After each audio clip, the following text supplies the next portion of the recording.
저를 진심으로 아껴주는 사람은 왜 없는 걸까요? 2026년 1월 14일 필리핀 민다나오 답사 3일째. 안녕하세요.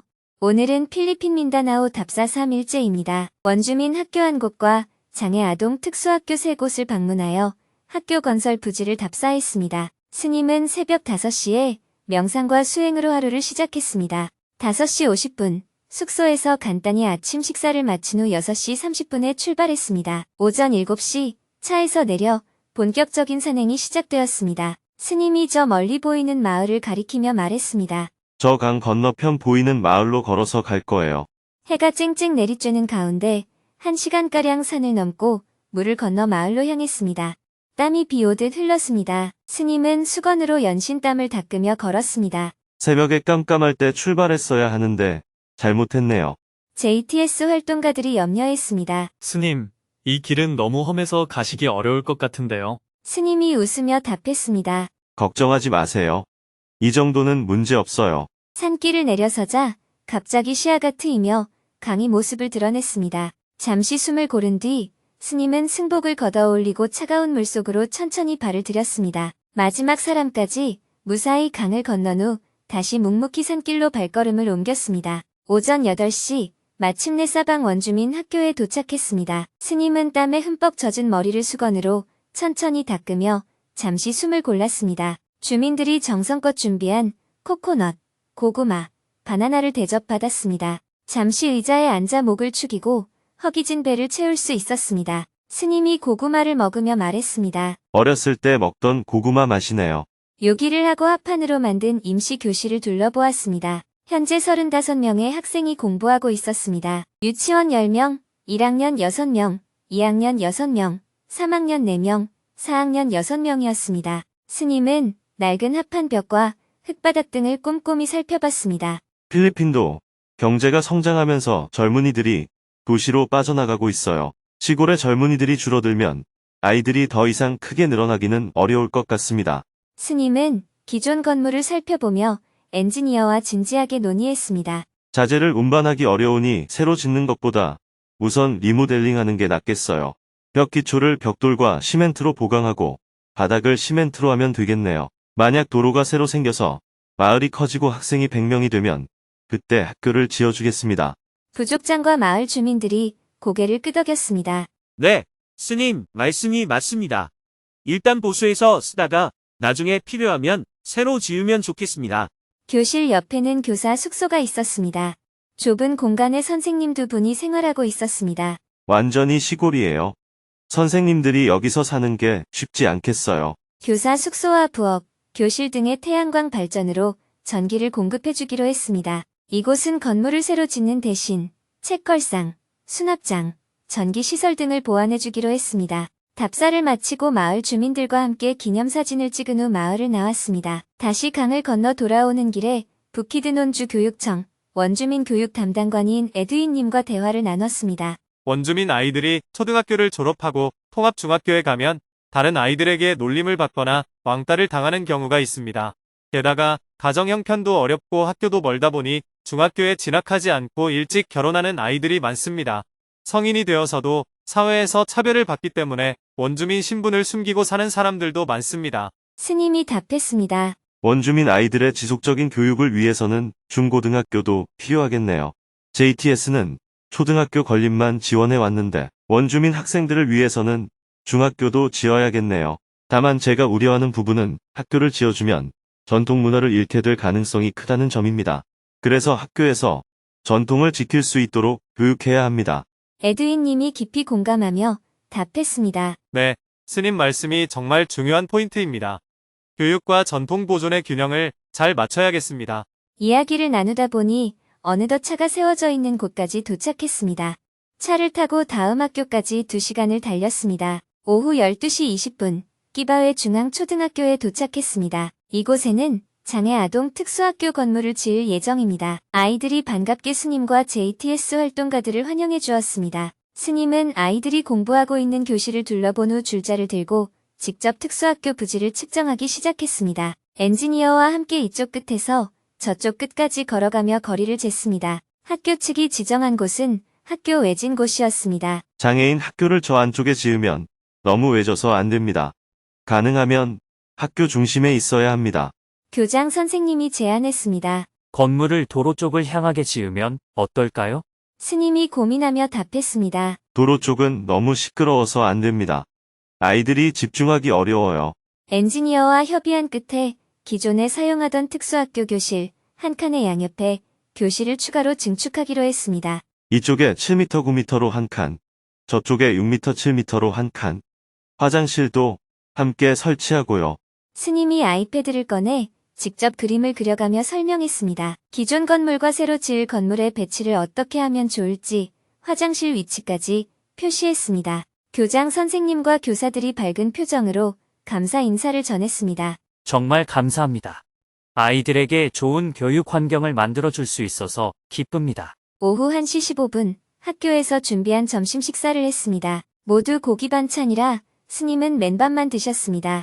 선생님들이 미안해했지만 스님은 괜찮다며 웃었습니다. 점심 식사를 마치고 1시 40분에 끼따오따오 초등학교로 출발했습니다.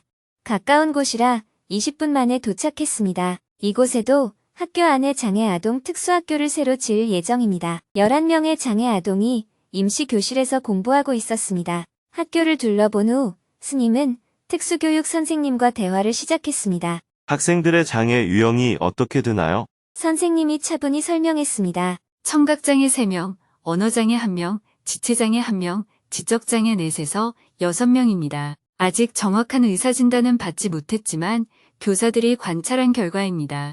기존에 사용하고 있는 20년 된 건물을 살펴본 스님이 말했습니다. 이 건물을 수리해서 쓰면 안 될까요?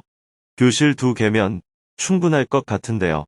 선생님이 조심스럽게 필요한 것들을 말했습니다. 바닥에 미끄럼 방지 고무판이 필요합니다. 아이들이 자주 넘어져요. 화장실도 너무 좁아서 확장이 필요하고 천장에서 먼지가 떨어져 환기가 안 됩니다.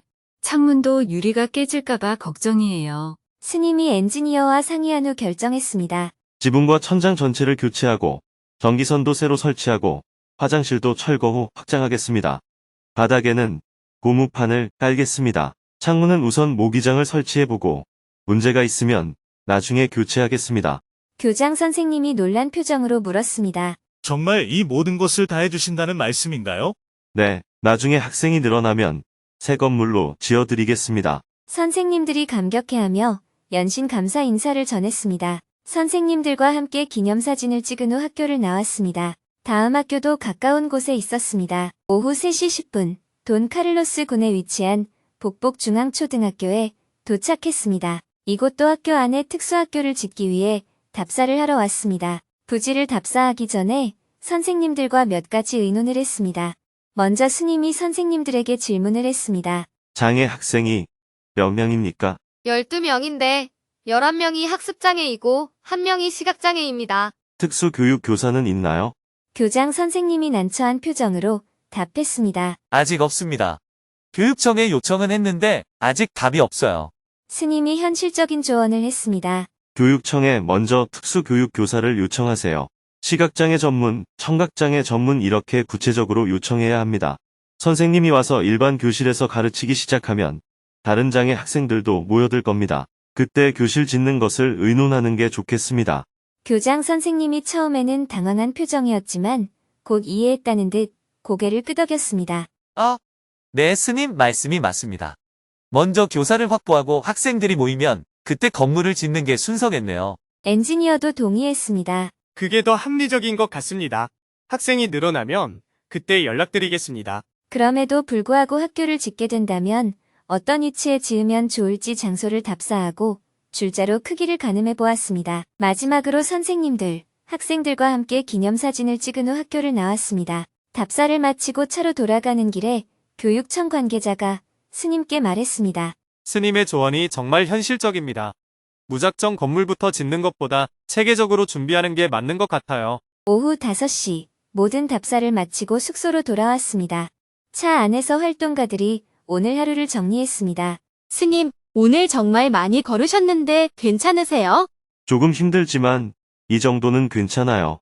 현장을 직접 봐야 제대로 된 지원을 할 수 있으니까요. 5시 30분 숙소에서 저녁 식사를 한 후 일과를 마무리했습니다. 오늘 하루 동안 산을 넘고 물을 건너 원주민 마을을 방문했고 장애 아동들을 위한 특수학교 3곳을 답사했습니다. 특히 원주민 아이들이 겪는 차별과 전통 교육의 중요성에 대해 깊이 있는 대화를 나눈 의미 있는 하루였습니다. 내일은 까뚜안 원주민학교, 끼누수안 원주민학교, 산미구엘 국립고등학교, 깔라밭 원주민학교, 퀴준빙 임빨루따오 원주민학교 등 5곳을 답사할 예정입니다. 오늘은 법문이 없었기 때문에 작년 11월 천안에서 열린 행복한 대화 증문즉설강연에서 스님과 질문자가 나눈 대화 내용을 소개하며 글을 마칩니다. 저를 진심으로 아껴주는 사람은 왜 없는 걸까요?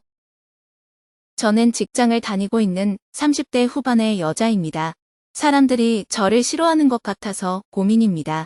어릴 때부터 반장이나 부반장을 해왔을 정도로 외향적이고 사람 사귀는 것도 좋아해서 처음 만나면 누구와도 잘 지내는 성격입니다. 그런데 시간이 지나면 저를 좀 우습게 여기거나 피하는 듯한 느낌이 듭니다. 친구도 꼭 3명이 함께 무리를 지어서 친하게 되는데요. 그럴 때면 저 빼고 둘이서만 더 친하게 됩니다. 회사에서도 자꾸 사건에 휘말리는 느낌이 들고 많은 사람한테 연속으로 욕도 먹고 있는 것 같습니다. 저를 욕하는 사람들과의 관계는 이미 망가졌지만 그렇지 않은 사람들하고는 잘 지내고 싶어서 친절하게 대하는데 오히려 더 괴롭기도 하고 가끔은 숨도 막힙니다. 그냥 혼자 지내지 뭐하는 생각이 들지만 다들 무리지어 다닐 때 왕따 아닌 왕따처럼 혼자 있으면 마음이 불안하고 속이 울렁거립니다. 사람을 잘 믿지 못하게 된 것이 좀 슬픕니다. 가족 외에 제 진심을 이해해주거나 저를 진심으로 아껴주는 사람이 없다는 느낌이 들 때마다 마음이 너무 외롭고 허전합니다. 제가 어떤 마음을 가지고 사람을 대해야 할까요? 질문자와 같은 유형의 사람을 흔히 농담으로 관종이라고 부르기도 합니다. 늘 관심을 받고 싶어하고 어디를 가든 사람들이 자신에게 주목해주길 바라는 마음이 강한데 이것 역시 하나의 병이라고 할 수 있습니다. 사람들의 관심이 다른 곳으로 향하고 자신을 대수롭지 않게 대하면 마치 심각한 왕따를 당한 것처럼 느끼며 크게 괴로워합니다. 그런데 한번 생각해 볼 필요가 있습니다. 왜 사람들이 나에게 관심을 가져야 할까요? 특별히 한 일도 없는데 유독 나에게만 관심을 가져주길 바라는 그 생각 자체가 잘못된 것입니다. 어릴 때부터 늘 주목받으며 살아온 경험이 이런 마음의 습관을 만들어낸 것입니다. 사실 사람들은 대부분 자기 자신에게만 관심이 있을 뿐 타인에게는 큰 관심이 없습니다. 이 사실을 먼저 알아야 합니다. 다른 사람들이 질문자에게 관심을 가져야 할 아무런 이유가 없습니다. 질문자는 현실과 어긋난 기대, 다시 말해 허황한 생각을 하고 있는 것입니다. 왜 사람들이 나에게 관심을 가져주지 않느냐는 물음 자체가 성립하지 않는다는 점입니다. 연예인들을 상담하다 보면 크게 2가지 어려움이 드러납니다. 하나는 공공장소에 나가면 사람들이 몰려와 인사를 하고 사인을 요청하고 함께 사진을 찍자고 하는 것이 너무 번거롭고 힘들다는 점입니다.